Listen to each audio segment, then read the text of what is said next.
Good evening class. আমি সন্তু, তোমরা দেখছো the learning expert 2.0 YouTube channel. তোমাদের সামনে পিএসসি ক্লার্কশিপ এবং পিএসসি মিসেলেনিয়াসের যে এক্সামটা আসতে চলেছে তার জন্য আজ জিকেজিএস এর ওপর থেকে 60 নাম্বার ক্লাস তোমাদেরকে প্রোভাইড করা হচ্ছে। তো এর আগে অলরেডি আমরা কিন্তু 59টা ক্লাস জিকেজিএস এর ওপর থেকে কভার করে নিয়েছি। যদি সেই ক্লাসগুলো না দেখে থাকো, উপরে আই বাটনে লিঙ্ক শো হচ্ছে, সেটার উপরে ক্লিক করো, অথবা এই চ্যানেলের ডেসক্রিপশন বক্সটা ফলো করো, সেখানে প্রিভিয়াস যে ক্লাসগুলো হয়ে গেছে তার প্লে লিস্টের লিঙ্ক প্রোভাইড করা আছে, সেটার উপর ক্লিক করলে প্রিভিয়াস ক্লাসগুলো সেখান থেকে তোমরা পরপর দেখে নিতে পারবে। ক্লাসের শুরুতে প্রত্যেককে একটা কথা বলছি যে প্রথম থেকে শেষ পর্যন্ত ক্লাসটা দেখবে। একটা ছোট রিকোয়েস্টও তোমাদের কাছে প্রত্যেকের কাছে থাকছে, ক্লাসটা কেউ ডাউনলোড করে দেখবে না। এটা তোমাদের কাছে আমাদের তরফ থেকে একটা ছোট রিকোয়েস্ট থাকছে। এছাড়া আরেকটা কথা বলছি যে যে সমস্ত এক্সামে জিকে জিএস টপিক আছে, প্রত্যেকটা এক্সামের জন্য এই ক্লাসটা ইম্পর্টেন্ট। সাপোজ ধরো তোমরা পিএসসি ক্লার্কশিপ আর মিসেলেনিয়াসের জন্য প্রিপারেশন নিচ্ছ, তো তোমাদেরকে বলবো আমাদের এই চ্যানেলে পুলিশের এক্সামের জন্য একটা জিকেজিএস এর ক্লাস চলছে, এসএসসি এক্সামের জন্য একটা জিকেজিএস এর ক্লাস চলছে।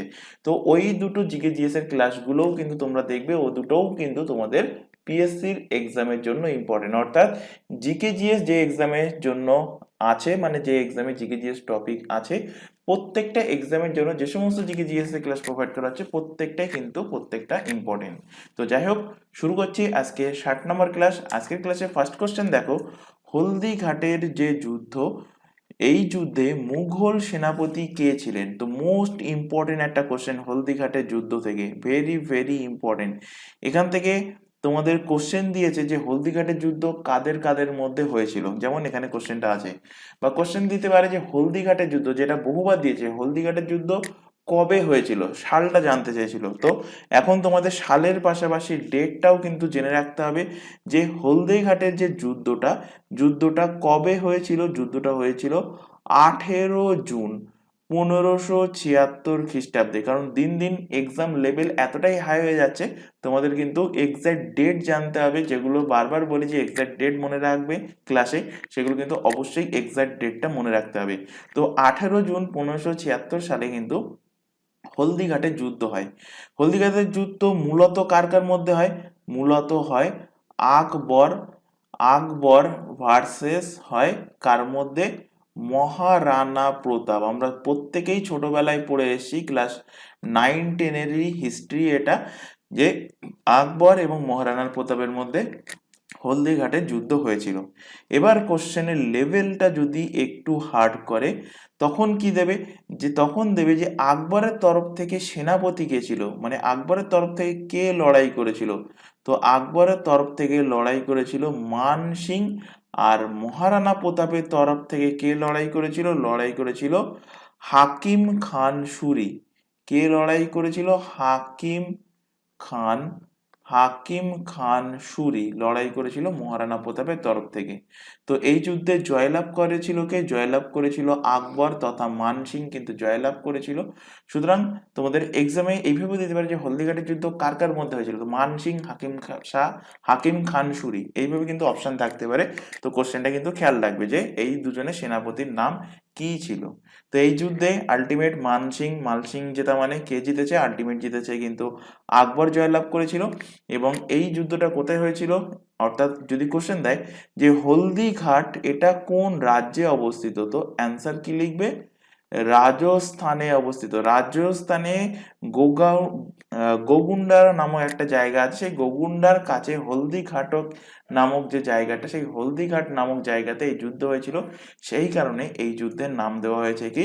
হলদিঘাটের যুদ্ধ। এই যে হলদিঘাটের যুদ্ধ, এতে সেনাপতি কি ছিল? এক্ষুনি বললাম, মান সিংহ। তো অপশন এ এর কিন্তু সঠিক অ্যান্সার হবে। আচ্ছা, এখানে আকবরের প্রসঙ্গ যেহেতু এসছে, তো এখানে তোমরা হেডিং করো আকবরের উপর থেকে কিছু ইম্পর্টেন্ট ফ্যাক্ট আলোচনা করব এক্সাম পয়েন্ট অফ ভিউ থেকে, যেগুলো ইম্পর্টেন্ট এবং যেখান থেকে বহুবার এক্সামে কোশ্চেন দিয়েছে। তো আকবর হেডিং করে নাও। ফার্স্ট লেখো আকবর থেকে যে পানিপথের দ্বিতীয় যুদ্ধ। আকবরের সব থেকে ফেমাস যুদ্ধ কি? পানিপথের দ্বিতীয় যুদ্ধ কার কার মধ্যে হয়েছিল? তো অবভিয়াসলি আকবর পার্টিসিপেট করেছে। আকবর আর কে পার্টিসিপেট করেছিল? আকবর এবং হেমু। পানিপথের দ্বিতীয় যুদ্ধ কার কার মধ্যে হয়? আকবর ভার্সেস হিমুর মধ্যে কিন্তু পানিপথের দ্বিতীয় যুদ্ধ হয়েছিল। আচ্ছা, যদি এখানেও আকবরের কেউ না কেউ সেনাপতি ছিল, তো আকবরের তরফ থেকে কে লড়াই করেছিল? আকবরের তরফ থেকে লড়াই করেছিল বৈরাম খা। বৈরাম খা কিন্তু আকবরের তরফ থেকে লড়াই করেছিল, আর এদিকে হিমুর জায়গায় হিমুই কিন্তু লড়াই করেছিল। তো বৈরাম আলটিমেট হয়েছিল বৈরাম খা এবং হিমুর মধ্যে লড়াই। তো বৈরাম খা ছিল আকবরের সেনাপতি। তো আকবর এবং হিমুর মধ্যে পানিপথের দ্বিতীয় যুদ্ধ কিন্তু হয়েছিল, পানিপথের দ্বিতীয় যুদ্ধ। এবার কোশ্চেন দিতে পারে যে পানিপথের দ্বিতীয় যুদ্ধ কবে হয়েছিল। তো 1556 তো আমরা প্রত্যেকেই জানি, এক্সামে কোশ্চেন দেবে এক্সাক্ট ডেট জানতে চাইবে। কবে হয়েছিল? হয়েছিল 5th নভেম্বর, 5 নভেম্বর 1556 সালে পানিপথের দ্বিতীয় যুদ্ধ হয়েছিল। এবার এখান থেকে আকবর থেকে নেক্সট পয়েন্ট করো, সেটা করো কি, কোশ্চেন দেয় যে ভারতে প্রথম ইস্ট ইন্ডিয়া কোম্পানি কার আমলে আসে। তো ভারতে প্রথম East India company, East India company কার আমলে আসে?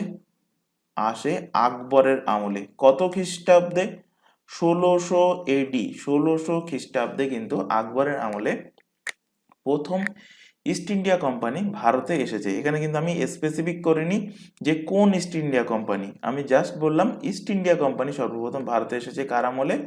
আকবরের আমলে। আকবর থেকে নেক্সট পয়েন্ট করো যে জিজিয়া কর। জিজিয়া কর থেকে 3টে কোশ্চেন দেবে, 3টে কোশ্চেন এখানে লেখাবো।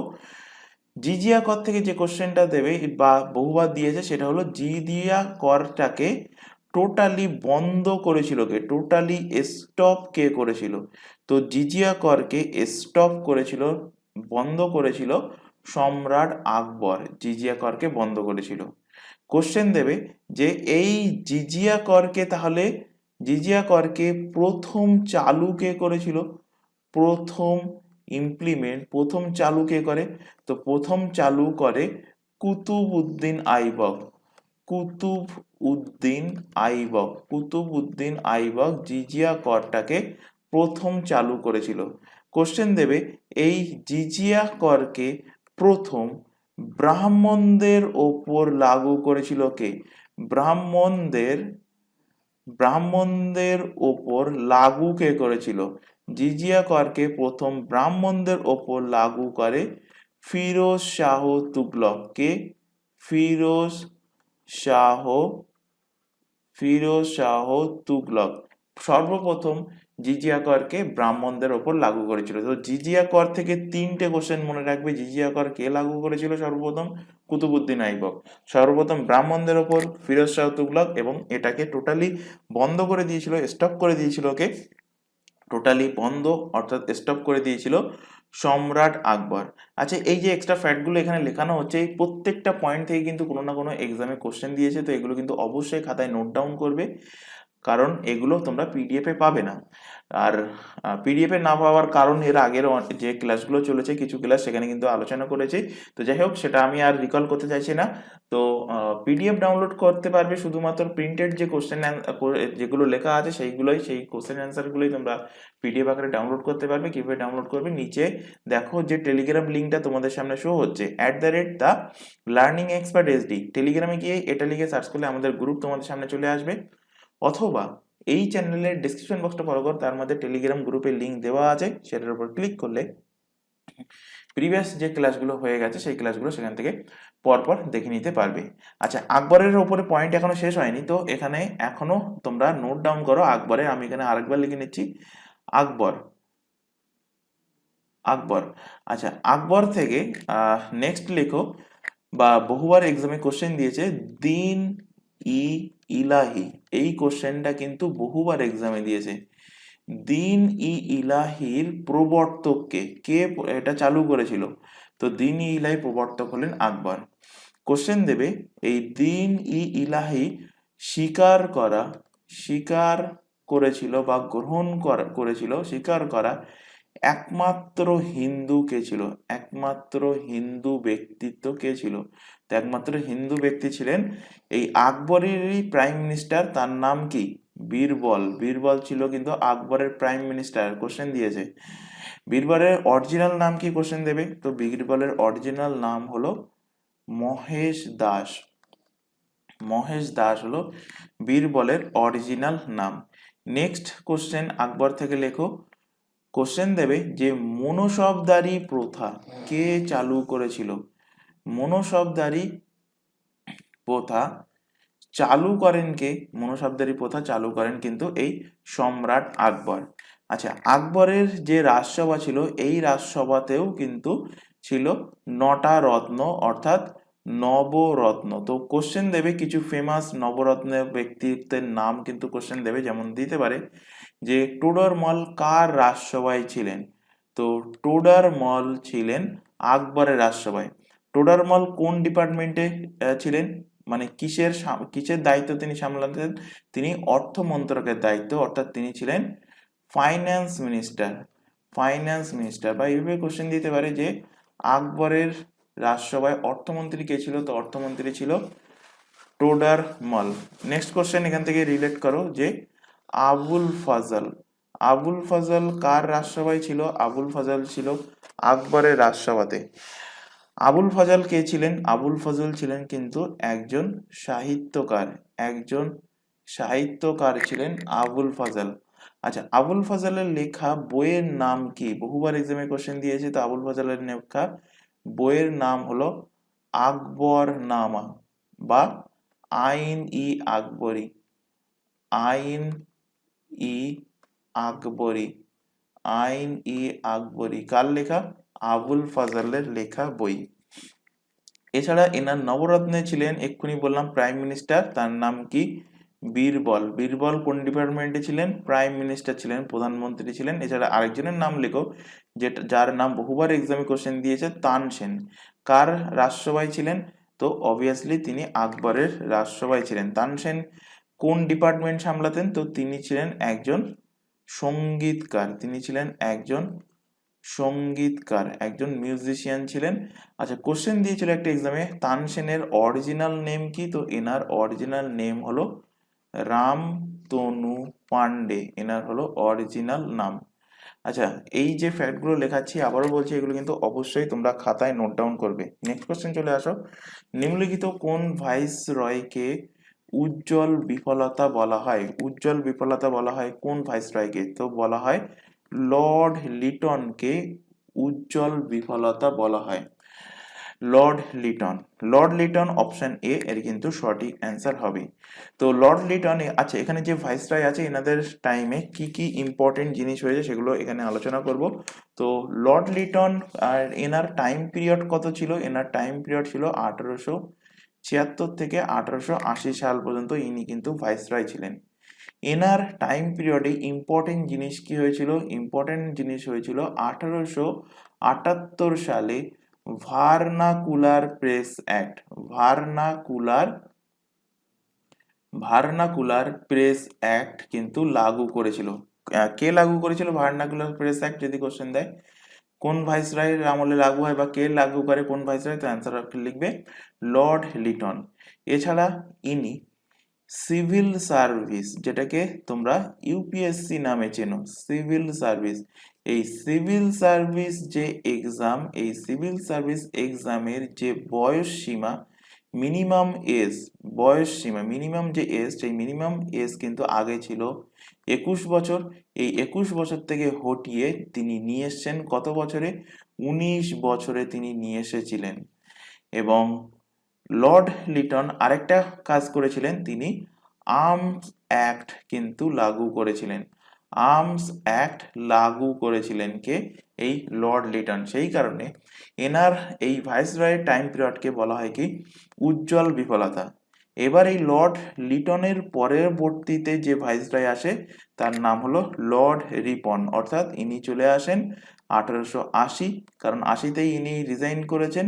1880 থেকে এখানে আবারও 4 বছরের জন্য 1884 পর্যন্ত ছিলেন কে? 1884 পর্যন্ত ছিলেন লর্ড রিপন। লর্ড রিপনের টাইম কালটা ছিল কিন্তু অনেকটাই ভালো ভারতীয়দের পক্ষ থেকে, কারণ ইনি আসা মাত্রই এই যে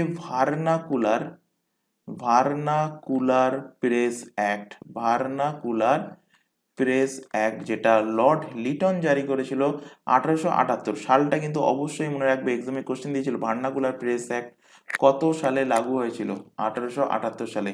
তো এই ভার্নাকুলার প্রেস অ্যাক্ট এবং লর্ড লিটনের জারি করা যে আর্মস অ্যাক্ট, এই দুটোকেই বন্ধ করে দিয়েছিল, স্টপ করে দিয়েছিল কে?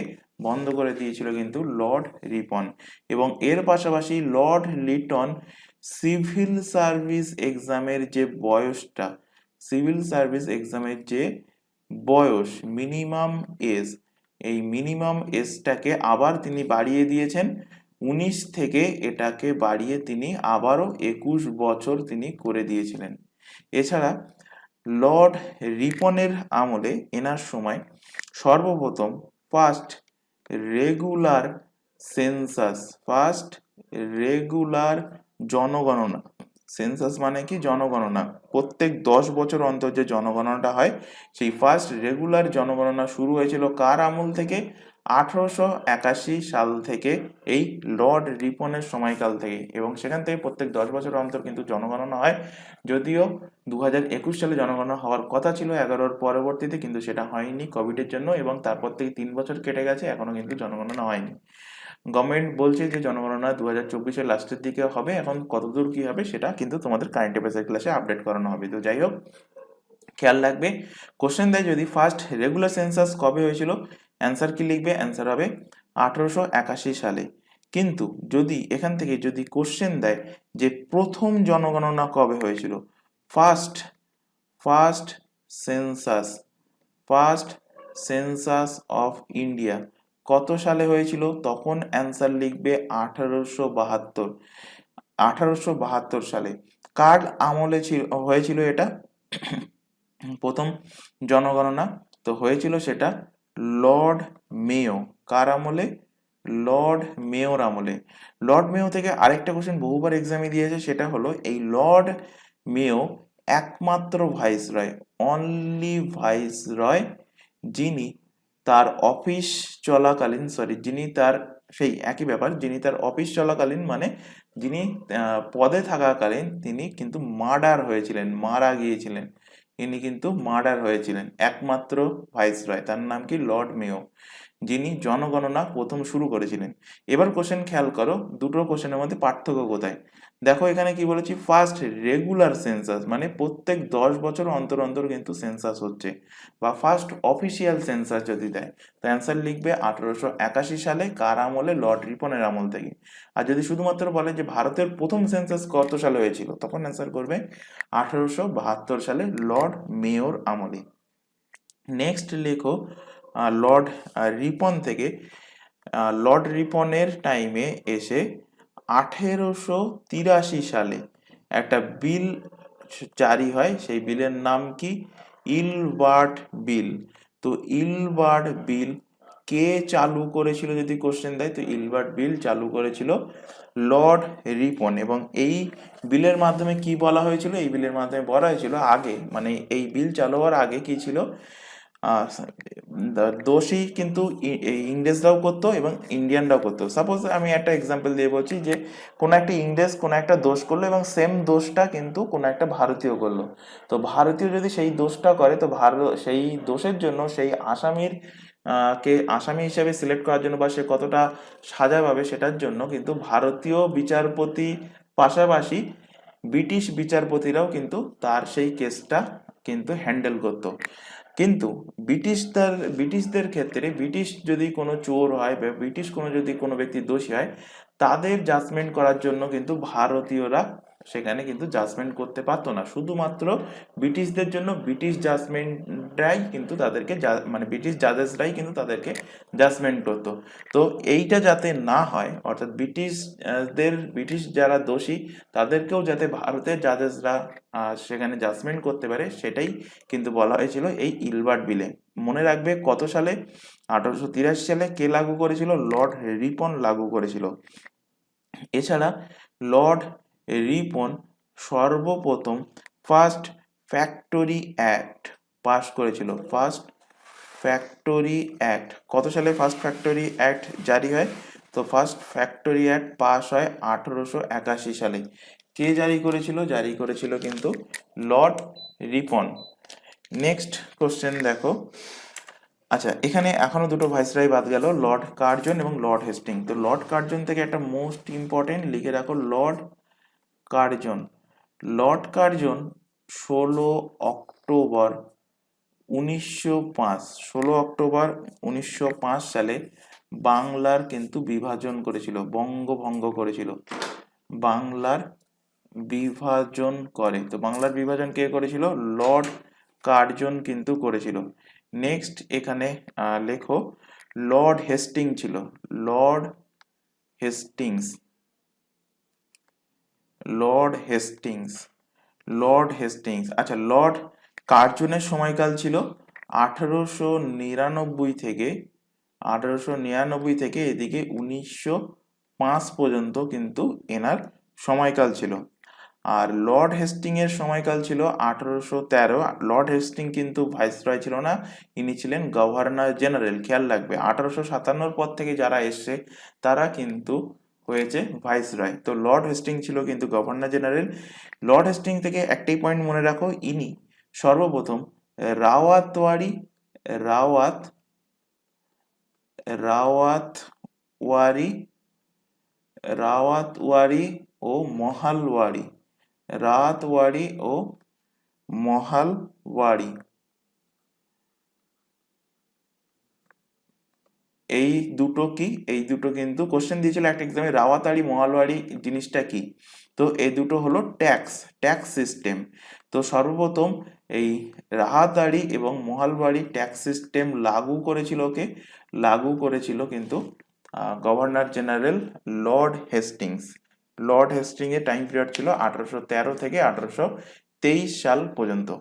নেক্সট দেখো, আচ্ছা এখানে তোমাদের একটা ছোট ইনফরমেশন প্রোভাইড করা আছে। তোমরা এখন যে ক্লাসটা দেখছো সেটা হলো পিএসসি ক্লার্কশিপ এবং পিএসসি মিসেলেনিয়াস স্পেশাল ক্লাস। এছাড়া এখানে আদার্স যে এক্সামের নামগুলো দেখতে পাচ্ছ, যেমন পুলিশের এক্সাম, তারপর এখানে এসএসসির এক্সাম। তো প্রত্যেকটা এক্সামের জন্য আমাদের দুটো ইউটিউব চ্যানেল মিলিয়ে সম্পূর্ণ ফ্রিতে কিন্তু সিলেবাস ওয়াইজ কিন্তু ক্লাস চলছে, সম্পূর্ণ ফ্রিতে লাইভ ক্লাস।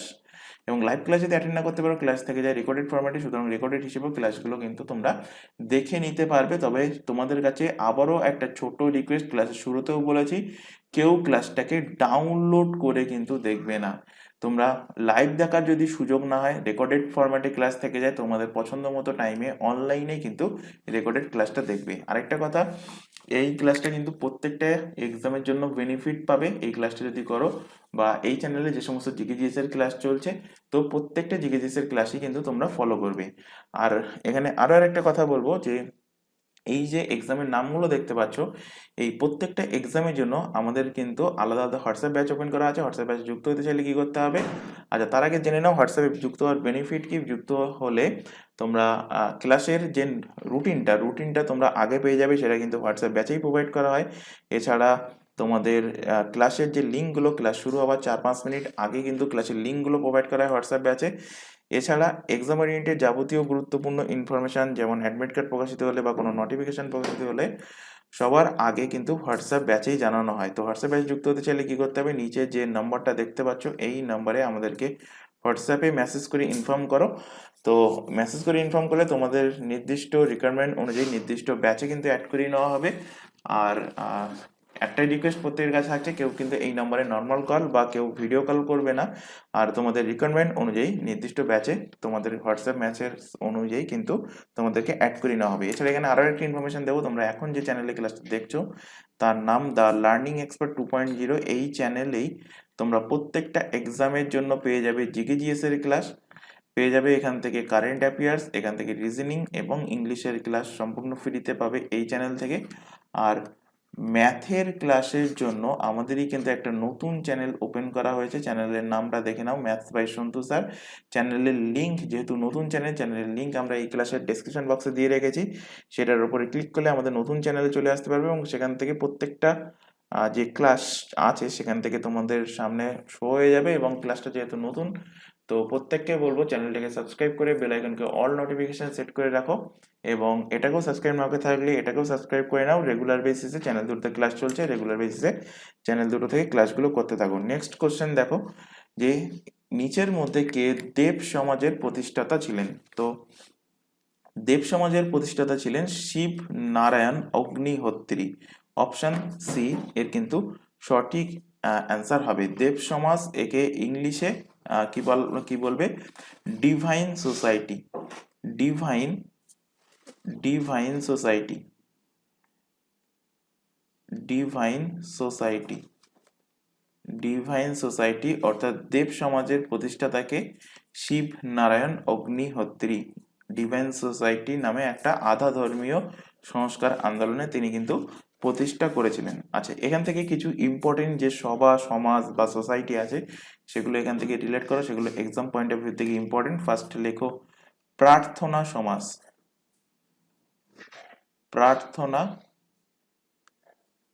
প্রার্থনা সমাজ। প্রার্থনা সমাজের প্রতিষ্ঠাতাকে, আচ্ছা তার আগে তিনটে সমাজ এখানে পরপর লিখে নাও। প্রার্থনা সমাজ, ব্রহ্ম সমাজ, প্রার্থনা সমাজ, ব্রহ্ম সমাজ, এবং নেক্সট লেখো আর্য সমাজ। আর্য সমাজ, ব্রহ্ম সমাজ, আর্য সমাজ এবং প্রার্থনা সমাজ। আরেকটা লিখে নাও সত্য শোধক সমাজ। সত্য শোধক সমাজ। তো প্রার্থনা সমাজের প্রতিষ্ঠাতাকে আত্মরাম পাণ্ডুরঙ্গ। কে? আত্মরাম পাণ্ডুরঙ্গ। আত্মরাম পাণ্ডুরঙ্গ। ব্রহ্ম সমাজের প্রতিষ্ঠাতা হলেন রাজা রামমোহন রয়। রাজা রামমোহন রায়। নেক্সট লেখো আর্য সমাজ। আর্য সমাজের প্রতিষ্ঠাতা হলেন স্বামী দয়ানন্দ সরস্বতী। স্বামী দয়ানন্দ সরস্বতী। সত্যশোধক সমাজের প্রতিষ্ঠাতা বহুবার পড়িয়েছি, কি হবে? জ্যোতিবা ফুলে। জ্যোতিবা ফুলে হলেন সত্যশোধক সমাজের প্রতিষ্ঠাতা। নেক্সট এখান থেকে লেখো আত্মীয় সভা, তত্ত্ববোধনী সভা। আত্মীয় সভা এবং নেক্সট লেখো তত্ত্বাবোধনী সভা। তত্ত্বাবোধনী সভা। আত্মীয় সভার প্রতিষ্ঠাতা কে ছিলেন? আত্মীয় সভার প্রতিষ্ঠাতা ছিলেন দেবেন্দ্রনাথ ঠাকুর। আর তত্ত্বাবোধনী সভার প্রতিষ্ঠাতা কে ছিলেন? আত্মীয় সভার প্রতিষ্ঠাতা ছিলেন তত্ত্বাবোধনী সভার প্রতিষ্ঠাতা ছিলেন দেবেন্দ্রনাথ ঠাকুর। আর আত্মীয় সভা এবং ব্রহ্ম সমাজ এই দুটোর প্রতিষ্ঠাতাকে রাজা রামমোহন রয়। তো রাজা রামমোহন রায় থেকে দুটো মনে রাখবে, একটা হলো কি ব্রহ্ম সমাজ আর একটা হলো আত্মীয় সভা। প্রতিষ্ঠাতাকে রাজা রামমোহন রয়। নেক্সট এখান থেকে লেখো এশিয়াটিক সোসাইটি। এশিয়াটিক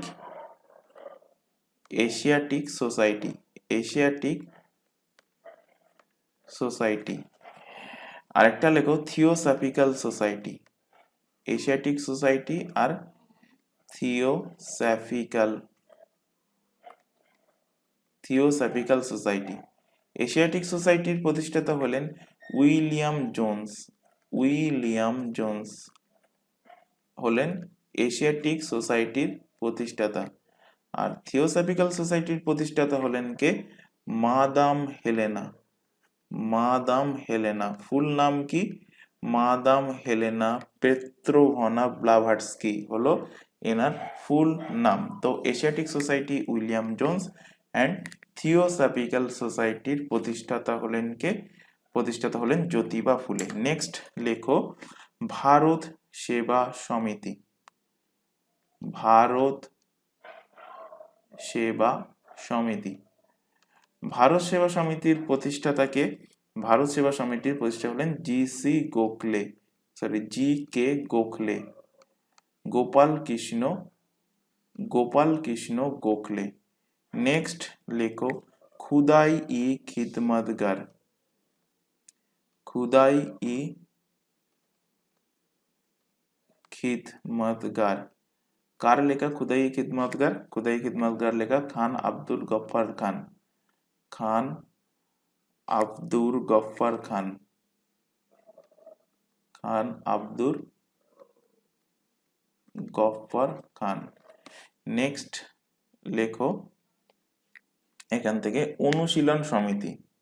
আচ্ছা, অনুশীলন সমিতি থেকে দুটো কোশ্চেন দেয়, যদি দেয় শুধুমাত্র যে অনুশীলন সমিতির প্রতিষ্ঠাতাকে, অনুশীলন সমিতি, এবং সেখানে ঢাকা যদি উল্লেখ না করে, তো অ্যান্সার কি হবে? অনুশীলন সমিতির প্রতিষ্ঠাতা হলেন প্রমথনাথ মিত্র,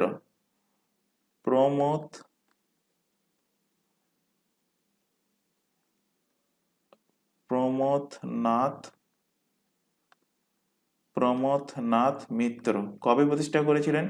1902 সালে। এক্সামে দিয়েছিল বলে সেই কারণে সালটা বলে দিলাম। এবার যদি এখান থেকে কোশ্চেন দেয় যে ঢাকায় অনুশীলন সমিতি, ঢাকায়, বাংলাদেশের রাজধানী ঢাকা, ঢাকায় অনুশীলন সমিতির কে প্রতিষ্ঠা করেছিলেন?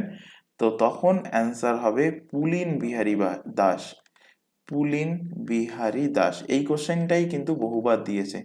পুলিন বিহারী দাস ঢাকায় কে অনুশীলন সমিতির প্রতিষ্ঠা করেন? এইবার একটা কথা বলে রাখি যে শুধুমাত্র অনুশীলন সমিতির কথা বললো, অপশানে প্রমথনাথ মিত্র নেই, অপশানে আছে পুলিন বিহারী দাস। তখন কি করবে? তখন অপশান ওয়াইজ চলে যাবে, অপশান ওয়াইজ পুলিন বিহারী দাস কিন্তু মার্কিং করবে। এবং ঢাকায় পুলিন বিহারী দাস কত সালে? এর ঠিক 3 বছর পর 1905 সালে কিন্তু তিনি অনুশীলন সমিতি ঢাকায় তিনি প্রতিষ্ঠা করেছিলেন। নেক্সট লেখো এখান থেকে যে ইন্ডিয়ান ন্যাশনাল অ্যাসোসিয়েশন, বাংলায় কি বলবো? ভারত সভা, ভারত সভা, ভারত সভা অর্থাৎ Indian national association,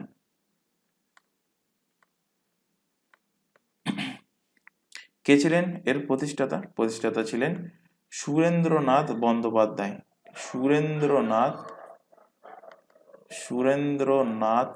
Bandyopadhyay, Surendranath Bandyopadhyay. Next question এখান থেকে দেবে যে, আচ্ছা হয়ে গেল। নেক্সট কোশ্চেন দেব সমাজী লেখাতে যাচ্ছিলাম, সেটাই তো কোশ্চেনে ছিল। দেব সমাজের প্রতিষ্ঠাতা মনে রাখবে শিব নারায়ণ অগ্নিহোত্রী। আচ্ছা চলে আসো পরবর্তী কোশ্চেনে। ফিরোজ শাহ তুগলক কর্তৃক প্রতিষ্ঠিত দার উল সাফা ছিল কি?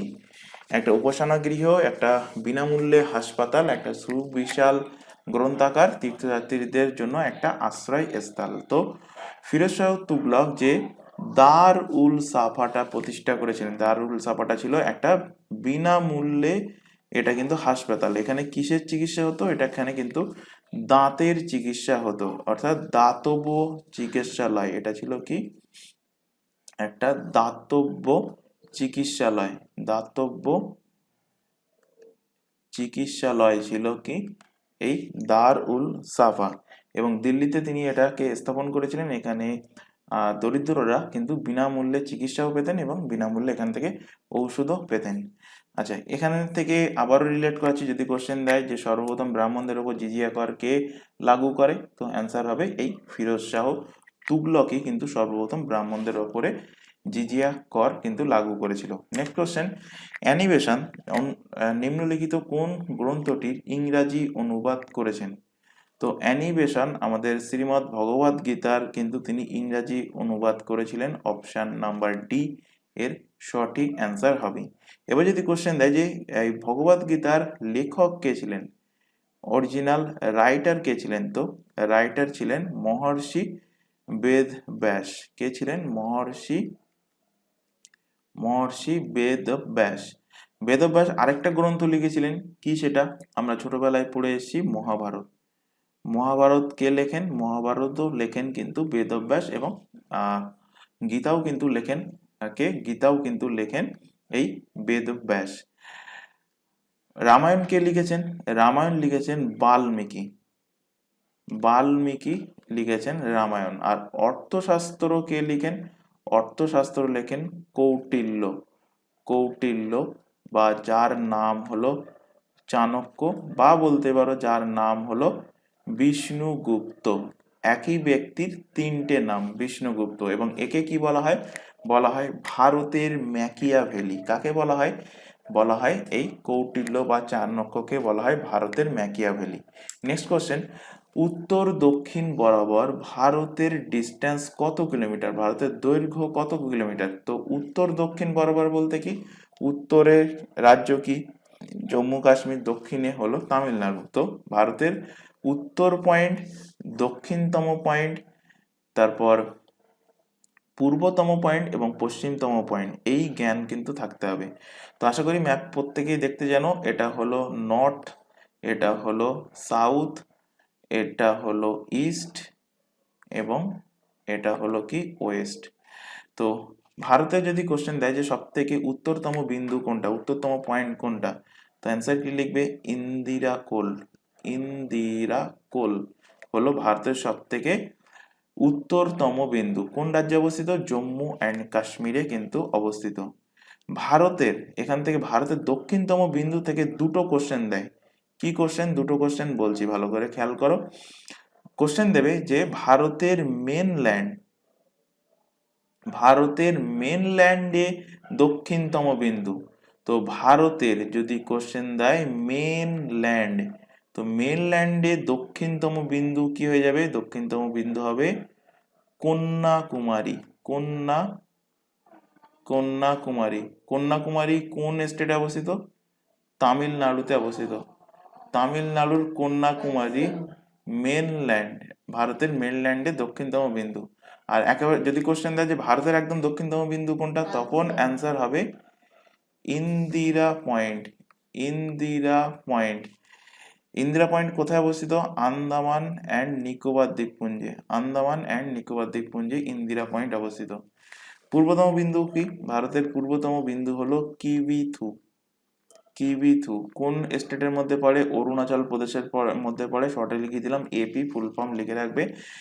আর ভারতের সব থেকে পশ্চিমতম বিন্দু, তার নাম হলো গুহারমতি। গুহারমতি কোন স্টেটের মধ্যে পড়বে? অবভিয়াসলি গুজরাটের মধ্যে কিন্তু এটা পড়বে, গুজরাটের গুহারমতি। তাহলে ভারতের সব থেকে উত্তরতম বিন্দু বললে ইন্দিরা কোল, ভারতের সব থেকে দক্ষিণতম বিন্দু বললে ইন্দিরা পয়েন্ট। যদি উল্লেখ করে দেয় ভারতের মেনল্যান্ডের দক্ষিণতম বিন্দু, তখন অ্যান্সার করবে তামিলনাড়ু, কন্যাকুমারী তামিলনাড়ু। ভারতের পূর্বতম বিন্দু কিবিথু অরুণাচল প্রদেশ, এবং পশ্চিমতম বিন্দু হলো গুহারমতি গুজরাটে। তাহলে এবার এখান থেকে দেখো তোমাদের যে কোশ্চেনটা ছিল যে কি উত্তর দক্ষিণ বরাবর ভারতের ডিস্টেন্স কত। তো উত্তর দক্ষিণ বরাবর ভারতের ডিস্টেন্স হলো কত? উত্তর দক্ষিণ বরাবর ভারতের ডিস্টেন্স হলো 3214 কিলোমিটার, 3214 কিলোমিটার। আর পূর্ব পশ্চিম বরাবর ভারতের যে দৈর্ঘ্য, তার ডিস্টেন্স কত? তার ডিস্টেন্স হলো 2933 কিলোমিটার। এক্সাক্ট ভ্যালু মনে রাখবে, তাহলে অ্যান্সার হবে কি অপশন সি, 3214 কিলোমিটার। অপশন নাম্বার সি এর কিন্তু সঠিক অ্যান্সার হবে। নেক্সট চলে আসো, লিপু লেক গিরিপথটি নিম্নলিখিত কোন রাজ্যে অবস্থিত? তো এই যে লেপু লেক যে মাউন্টেন পাস, গিরিপথকে ইংলিশে কি বলা হয়? বলা হয় মাউন্টেন পাস। এর আগের দিনে সম্ভবত তোমাদের পিএসসি কিংবা পুলিশের যে ক্লাসটা হয়েছিল সেখানে কিন্তু পড়িয়েছিলাম। তো গিরিপথকে কি বলে? Mountain pass. তো এখানেও আরো আরেকবার তোমাদের ম্যাপ সহকারে দেখাবো যে ভারতে কিন্তু তোমাদের টোটাল 22টা যে গিরিপথ, এটা কিন্তু মনে রাখতে হবে এক্সাম পয়েন্ট অফ ভিউ থেকে। তো সেগুলো ধীরে ধীরে নোট ডাউন করাবো, ভালোভাবে নোট ডাউন করো। তার আগে ইন্ডিয়ান ম্যাপটাকে আমি যদি মাঝখান থেকে কেটে নিই কর্কট ক্রান্তি রেখা বরাবর, তাহলে কি হবে? একটু বড় হয়ে যাবে ম্যাপটা এবং বুঝতে সুবিধা হবে। যাই হোক, দুটো ভাগে ভাগ করে নিচ্ছি। দেখো এখানে ভারতের নর্থ সাইড এবং নর্থ ইস্ট সাইডটা একটা ম্যাপে রেখেছি, এবং নেক্সট ম্যাপে রেখেছি ভারতের দক্ষিণ সাইডটা। তো যাই হোক, এখান থেকে দেখো ফার্স্ট 1 নম্বর যেটা লেখা আছে, যেটা আমি লাল কালি দিয়ে মার্কিং করছি, এই যে গিরিপথটা, এই গিরিপথের নাম কি? গিরিপথটা কোথায় অবস্থিত? জম্মু কাশ্মীরে। গিরিপথের নাম কি? গিরিপথের নাম হলো বুরজিলা। বুরজিলা। বুরজিলা। আর 2 নম্বর যেটা মার্কিং করা আছে, অর্থাৎ যেটা এখন মার্কিং করছি লাল দিয়ে, এই যে গিরিপথটা, এটাও কিন্তু কোথায় অবস্থিত? এটাও অবস্থিত জম্মু কাশ্মীরে। এর নাম কি? এর নাম হলো বানিহাল। বানিহাল। নেক্সট দেখো 3 নম্বর যে গিরিপথ, 3 নম্বর গিরিপথ যেটা মার্কিং করছি, এর নাম কি? এর নাম হলো জোজিলা। জোজিলা। এর নাম কি? Zojila. Zojila mountain pass. Zojila mountain pass. Question দেবে জোজিলা মাউন্টেন পাস কোথায় অবস্থিত, তো অ্যান্সার কি হবে? অ্যান্সার হবে, এখন কিন্তু আগে ছিল জম্মু কাশ্মীরের মধ্যে, এখন চলে গেছে লাদাখের মধ্যে, তো এখন অবস্থিত কোথায়? লে লাদাখে অবস্থিত। ওপরে সিয়াচিন গ্লেসিয়ারের পজিশন এরকম, সিয়াচিন গ্লেসিয়ারের পাশে যে পাসটা আছে মাউন্টেন পাস, এর নাম কি? এর নাম হলো কারাকোরাম। Karakoram mountain pass. এবার চলে আসো, আচ্ছা এখান থেকে আশা করবো প্রত্যেকের কাছ থেকে যে ইন্ডিয়ান ম্যাপে কোথায় কোন স্টেট আছে, এটা আশা করবো প্রত্যেকের কাছ থেকে জানা আছে। তো যাই হোক, তবু আমি এখানে লিখে দিচ্ছি নতুন ম্যাপ অনুযায়ী, অর্থাৎ জম্মু কাশ্মীর এবং লাদাখ ইউটি আলাদাভাবে ভেঙে যাওয়ার পর থেকে 2019 সালে এটা হয়ে গেছে জম্মু কাশ্মীর, এটা হয়ে গেছে লাদাখ। এটা হলো কি হিমাচল প্রদেশ, শর্টে লিখলাম এইচপি। হিমাচল প্রদেশের বাম সাইডে এটা হলো কি পাঞ্জাব, পিইউএন লিখলাম, তার নিচে হলো হরিয়ানা, এইচএআর লিখলাম। আর এখানে ডান সাইডে এটা হলো কি? এটা হলো উত্তরাখণ্ড, ইউকে লিখলাম উত্তরাখণ্ড। এবং তার নিচে দেখো এটা কি? এটা হলো রাজস্থান। এটা হলো রাজস্থান। এটা মধ্যপ্রদেশের কিছু অংশ, এইটুকু অংশ দেখা যাচ্ছে, এমপি লিখে দিলাম। আর এটা হলো কিন্তু ইউপি, উত্তরপ্রদেশ। এদিকে দেখো, এদিকে এটা হলো অরুণাচল প্রদেশ, এটা ভুটান, মানে সবুজ দিয়ে দেখো মার্কিং করে দিচ্ছি, এই টোটালটা হলো ভুটান, সবুজ দিয়ে মার্কিং করছি এখন। এটা হলো নেপাল, আশা করি প্রত্যেকে জানো। এবং নেপাল ভুটানের মাঝখানে যেটাকে সবুজ দিয়ে একদম গাঢ় ডিপ করে দিলাম, এটা হলো কি? এটা হলো সিকিম। এদিকে অরুণাচল প্রদেশ, অরুণাচল প্রদেশের নিচে হলো এটা হলো নাগাল্যান্ড, এন লিখলাম। নাগাল্যান্ডের নিচে হলো কি? নাগাল্যান্ডের নিচে হলো মণিপুর, এবং মণিপুরের নিচে থাকছে মিজোরাম। আর এইটুকু অংশ হলো কি? এটা হলো আসাম, এটা আসাম। এবং এর নিচে হলো মেঘালয়, এমইজি লিখলাম, এবং তার নিচে ডট ডট দিয়ে যেটা দেখতে পাচ্ছ, এটা হলো প্রতিবেশী দেশ বাংলাদেশ। আশা করি ম্যাপ সম্বন্ধে মোটামুটি একটা ক্লিয়ার আইডিয়া চলে এসেছে। এবং তোমাদেরকে প্রত্যেককেই বলেছি, যখনই হাতে ফাঁকা টাইম থাকবে, তোমরা ইন্ডিয়া হোক, পশ্চিমবঙ্গের হোক, বা বিদেশের ম্যাপ হোক, বা কোনো ওয়ার্ল্ডের ম্যাপ হোক, এগুলো ফলো রাখবে যে কোথায় কোন স্টেট বা কোথায় কোন দেশ অবস্থিত, বা কোথায় কোন দেশের বাউন্ডারি কার সঙ্গে মিলছে, বা সেই দেশের পাহাড় পর্বত নদী নালা কি আছে, এগুলো কিন্তু দেখতে থাকবে। তো যখনই পড়ানো হবে তখন কিন্তু তোমরা সহজে রিলেট করতে পারবে। এবং ম্যাপ যদি ক্লিয়ার থাকে তাহলে কিন্তু সহজে জিনিসটা মুখস্থ থাকবে, নতুবা এই 22টা মাউন্টেন পাস মুখস্থ রাখা কিন্তু অনেকটা টাফ হয়ে যাবে যদি ম্যাপ সহকারে না দেখো। তাই প্রত্যেককে বলছি, ক্লাস শেষ হওয়ার পর ভিডিওটা আরো আরেকবার রিমাইন্ড করে দেখবে, দরকার পড়লে 3 থেকে 4 বার দেখবে, তাহলেই কিন্তু তোমাদের এই জিনিসটা ক্লিয়ার হয়ে যাবে। তো দেখো এবার নেক্সট চলে আসো হিমাচল প্রদেশ। তাহলে হিমাচল প্রদেশ কোনটা? এই যে হিমাচল প্রদেশ, হিমাচল প্রদেশ। হিমাচল প্রদেশে দেখো এই যে পাঁচটা লাল দিয়ে মার্কিং করলাম, 5 নম্বর লেখা আছে, এই পাঁচটার নাম কি? এই পাসের নাম হলো কি? নাম হলো বারালাচালা। বারালাচালা। আচ্ছা, কোন পাসের মধ্যে যে লা শব্দটা বলছি, এই লা শব্দের অর্থই হলো কিন্তু গিরিপথ বা মাউন্টেন পাস। যেমন বুর্জিলা, তারপর বারালাচালা, তারপরে জোজিলা, তারপরে আছে যেমন নাতুলা, জেলিপলা, বমডিলা। তো এই লা শব্দের অর্থ হলো কিন্তু মাউন্টেন পাস। যাই হোক, এবার দেখো এখানে হিমাচল প্রদেশ এবং পাঞ্জাবের বর্ডারের আশেপাশে এই যে 6 নম্বর মার্কিং করছি, যেটা এই লাল কালি দিয়ে এক্ষুনি মার্কিং করলাম, 6 নম্বর, এই মাউন্টেন পাসের নাম কি? এই মাউন্টেন পাসের নাম হলো Rohtang pass. Rohtang, Rohtang pass. Next দেখো এখানে হিমাচল প্রদেশ এবং ডান সাইডে এটা আগে ছিল তিব্বত রিজিয়ন, এখন চায়না দখল করে নিয়েছে, তো চায়না এবং ভারতের মধ্যে কোশ্চেন দেয় যে চায়না এবং হিমাচল প্রদেশের মধ্যে যে মাউন্টেন পাসটা আছে সেই মাউন্টেন পাসের নাম কি, অর্থাৎ 7 নম্বর মাউন্টেন পাসের নাম হলো কি শিবকিলা, শিবকিলা মাউন্টেন পাস। এবার নেক্সট দেখো উত্তরাখণ্ডে চলে আসো। উত্তরাখণ্ডে 4টে মাউন্টেন পাস মনে রাখতে হবে। তো এখানে দেখো 8 নম্বর যে মাউন্টেন পাসটা আছে এই মাউন্টেন পাসের নাম কি, এর নাম হলো লেপু লেক, লেপু লেক। তো কোশ্চেনটাই ছিল লেপু লেক মাউন্টেন পাস কোন স্টেটে অবস্থিত, তো এটা অবস্থিত উত্তরাখণ্ডে। তারপরে দেখো 9 নম্বর যে মাউন্টেন পাস আছে, 9 নম্বর মাউন্টেন পাসের নাম কি, এর নাম হলো ধর্মা, ধর্মা। 9 নম্বর মাউন্টেন পাস হলো ধর্মা। 10 নম্বরের নামটা নিচে লিখছি, 10 নম্বর মাউন্টেন পাসের নাম হলো নীতি, নীতি। এবং 11 নম্বর মাউন্টেন পাস যেটা এর নাম হলো কি মানা, মানা। তো লেপুলেখ, ধর্মা, নীতি, মানা এই 4টে মাউন্টেন পাস কোন স্টেটে অবস্থিত, 4টে মাউন্টেন পাস অবস্থিত উত্তরাখণ্ডে। নেক্সট চলে আসো সিকিম রাজ্যে, সিকিম। তো সিকিমে দেখো এখানে 12 নম্বর যে মাউন্টেন পাসটা মার্কিং করছি এই মাউন্টেন পাসের নাম কি, মাউন্টেন পাসের নাম হলো Nathula pass, Nathula pass, Nathula pass. 13 নম্বর যে মাউন্টেন পাস এর নাম হলো জ্যালিফলা,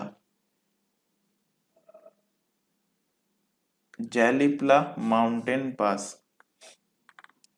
14 নম্বর মাউন্টেন পাসে চলে আসো অরুণাচল প্রদেশ স্টেট। 14 নম্বর মাউন্টেন পাসের নাম বহুবার এক্সামে দিয়েছে বমডিলা, বমডিলা মাউন্টেন পাস। 15 নম্বর যে মাউন্টেন পাসটায়, অর্থাৎ এই মাউন্টেন পাসটার কথা বলছি, এই মাউন্টেন পাসের নামটা খেয়াল করো। 15 নম্বর মাউন্টেন পাস এর নাম হলো Diphu, Diphu. And 16 number mountain পাসের নামটা উপরে লিখছি, এর নাম হলো ইয়াং এ আফ, ইয়াং এ আফ হলো 16 নম্বর মাউন্টেন পাস। 17 নম্বর মাউন্টেন পাস মণিপুর স্টেট এবং মায়ানমারের মধ্যে অবস্থিত এবং এর নাম হলো কি তুজু, তুজু মাউন্টেন পাস। তো 17টা মাউন্টেন পাস এখানে নর্থ ইন্ডিয়া এবং নর্থ ইস্ট ইন্ডিয়া থেকে হয়ে গেল টোটাল। এবার নেক্সট দেখো আমাদের সাউদার্ন ইন্ডিয়া অর্থাৎ দক্ষিণ ভারতের দিকে। দক্ষিণ ভারতের স্টেটটা কি, মধ্যপ্রদেশ। আশা করি প্রত্যেকেই বুঝতে পারছো এটা হলো কিন্তু গুজরাট। আর মধ্যপ্রদেশ থেকে ভেঙে এটা হয়েছে ছত্তিশগড়, এটা হলো ঝাড়খণ্ড। আর ঝাড়খণ্ডের নিচে হলো ওড়িশা, এটা হলো আমাদের ওয়েস্ট বেঙ্গলের নিচের সাইড দেখা যাচ্ছে। এখানে এটা নতুন রাজ্য ভারতের তেলেঙ্গানা, তার ভেঙে হয়েছে কি অন্ধ্রপ্রদেশ ভেঙে হয়েছে। এটা হলো মহারাষ্ট্র, এটা হলো কর্ণাটক, এটা কেরালা, কে এল লিখলাম, এটা হলো কি তামিলনাড়ু। তো এখান থেকে দেখো কোশ্চেন দেয় যে নর্থ অ্যান্ড সাউথ ইন্ডিয়ানকে কানেক্ট করে, নর্থ অ্যান্ড সাউথ ইন্ডিয়াকে কানেক্ট করে কে, north and south India, north and south ইন্ডিয়াকে যুক্ত করছে, কানেক্ট করছে কোন মাউন্টেন পাস, তো কানেক্ট করছে বুরহানপুর, বুরহানপুর, বুরহানপুর। তো বুরহানপুর মাউন্টেন পাস কোনটা, এইটা 18 নম্বর যে মাউন্টেন পাস এটা হলো বুরহানপুর মাউন্টেন পাস। নেক্সট দেখো মুম্বাই এই পজিশনে আছে, একদম সমুদ্রের ধারে আরব সাগরের তীরে মুম্বাই। এই মুম্বাই থেকে এই সাইডটা, এখানে এই সাইডটা বলতে আমি গ্রিন কালার দিয়ে মার্কিং করছি, এই সাইডটায় আছে কি নাসিক, এই সাইডটা কি আছে নাসিক। আর নিচের দিকে আছে মুম্বাইয়ের নিচের দিকে এরকম জায়গা আছে পুনে। তো মুম্বাই থেকে নাসিককে কানেক্ট করছে 19 নম্বর যে মাউন্টেন পাসটা দেখতে পাচ্ছ, এর নাম কি, বা তোমাদের এক্সামে কোশ্চেন দিয়েছে নাম মনে রাখবে, নাম কি, নাম হলো থাল ঘাট, নাম হলো থাল ঘাট, থাল ঘাট। আর মুম্বাইকে পুনের সাথে কানেক্ট করছে কোন মাউন্টেন পাস, মুম্বাইকে পুনের সাথে কানেক্ট করছে ভোর ঘাট, ভোরঘাট এবং থালঘাট দুটোই কিন্তু মুম্বাইতে অবস্থিত, মহারাষ্ট্রে অবস্থিত। এবং বুরহানপুর নর্থ ইন্ডিয়াকে সাউথ ইন্ডিয়ার সাথে, অর্থাৎ মধ্যপ্রদেশকে মহারাষ্ট্রের সাথে কিন্তু কানেক্ট করছে। নেক্সট এখান থেকে দেখো কেরালা রাজ্যে চলে আসো। 21 নম্বর যে মাউন্টেন পাস, এই 21 নম্বর মাউন্টেন পাসটা এটা কিন্তু কেরালার কোচি শহরকে ওদিকে কোয়েম্বাটোর, তামিলনাড়ুর কোয়েম্বাটোরের সাথে কানেক্ট করছে। তো এই মাউন্টেন পাসের নাম কি? মাউন্টেন পাসের নাম হলো পালঘাট, পালঘাট মাউন্টেন পাস। আর 22 নম্বর মাউন্টেন পাস, এটা ভারতের সব থেকে দক্ষিণতম, India south most mountain pass, নাম হলো সেনকোট। ইন্ডিয়াস কি ভারতের ভারতের দক্ষিণতম গিরিপথ, দক্ষিণতম গিরিপথ, অর্থাৎ ভারতের একদম দক্ষিণতম মাউন্টেন পাস, তার নাম কি? তার নাম হলো সেনকোট। তো এই টোটাল 22টা মাউন্টেন পাস কিন্তু তোমাদের মনে রাখতে হবে, ম্যাপ সহকারে পড়ালাম, আশা করি তোমাদের ক্লিয়ার হয়েছে। এবার এখান থেকে অ্যান্সার কি হবে? অ্যান্সার আশা করি পেয়ে গেছো যে লেপুলেক গিরিপথটা কোন রাজ্যে অবস্থিত? উত্তরাখণ্ড রাজ্যে কিন্তু অবস্থিত, অপশন সি এর সঠিক অ্যান্সার। নেক্সট কোশ্চেনের দিকে চলে আসো। নেক্সট কোশ্চেন দেখো, নিম্নলিখিত সমুদ্রগুলির মধ্যে কোনটির সর্বোচ্চ গড় লবণাক্ততা রয়েছে? তো সব থেকে বেশি এর মধ্যে, এই চারটে অপশনের মধ্যে লবণাক্ততা বেশি রয়েছে ডেড সি, মৃত সাগরের, অপশন বি এর কিন্তু সঠিক অ্যান্সার হবে। এই ডেড সি বা মৃত সাগর, এটা কিন্তু সমুদ্র তল যেটা বলা হয়, সমুদ্র পৃষ্ঠ থেকে 420 মিটার কিন্তু নিচে অবস্থিত এই ডেড সি অর্থাৎ মৃত সাগর, এবং এটা পৃথিবীর নিম্নতম স্থলভূমি। তো যদি কোশ্চেন দেয় যে earths earths lowest land, earths lowest land, তো অ্যান্সার কি হবে? অ্যান্সার হবে মৃত সাগর, ডেড সি কিন্তু এর সঠিক অ্যান্সার হবে। এবং এর লবণাক্তের যে পার্সেন্টেজ হলো কিন্তু 30%, এবং এটা সমুদ্রের জলের চেয়ে কিন্তু 8.6 গুণ বেশি লবণাক্ত এই ডেড সি এর জল, ডেড সি অর্থাৎ মৃত সাগর। তো যাই হোক, আজকের ক্লাস আমরা এখানে শেষ করছি, কারণ ক্লাসটা অনেকটা বেশি লেন্দি হয়ে গেছে, টোটাল 20টা কোশ্চেন করাতে গেলে প্রায় 2 ঘন্টার ক্লাস হয়ে যাবে। তো যাই হোক, আজকের ক্লাস আমরা এখানে শেষ করছি। নেক্সট যে ক্লাস, সেখানে আমরা শুরু করব এই 9 নম্বর কোশ্চেন থেকে। আশা করি এই কোশ্চেন কিন্তু এর আগেও পড়িয়েছি বহুবার, আশা করি প্রত্যেকের অ্যান্সার জানা আছে। তো এটা তোমাদের হোমওয়ার্ক দেওয়া থাকলো, অ্যান্সার কি হবে কমেন্ট বক্সে কমেন্ট করে জানাবে। নেক্সট ক্লাস আমরা শুরু করব 9 নম্বর ক্লাস থেকে এবং শেষ করব বাকি যে 12টা কোশ্চেন আছে। তো যাই হোক, আজকের ক্লাস আশা করি প্রত্যেকের ভালো লেগেছে। ক্লাস ভালো লাগলে অবশ্যই ক্লাসটাকে তোমরা লাইক করবে, তোমার বন্ধু বান্ধবের কাছে শেয়ার করবে যারা পিএসসি ক্লার্কশিপ অর্থাৎ মিসলেনিয়াস বা আদার্স অন্যান্য কোনো কম্পিটিটিভ এক্সামের জন্য প্রিপারেশন নিচ্ছে। তো আজকের ক্লাস আমরা এখানে শেষ করছি। আজকের ক্লাস এই পর্যন্ত, নেক্সট দেখা হবে পরবর্তী ক্লাস নিয়ে। Thank you.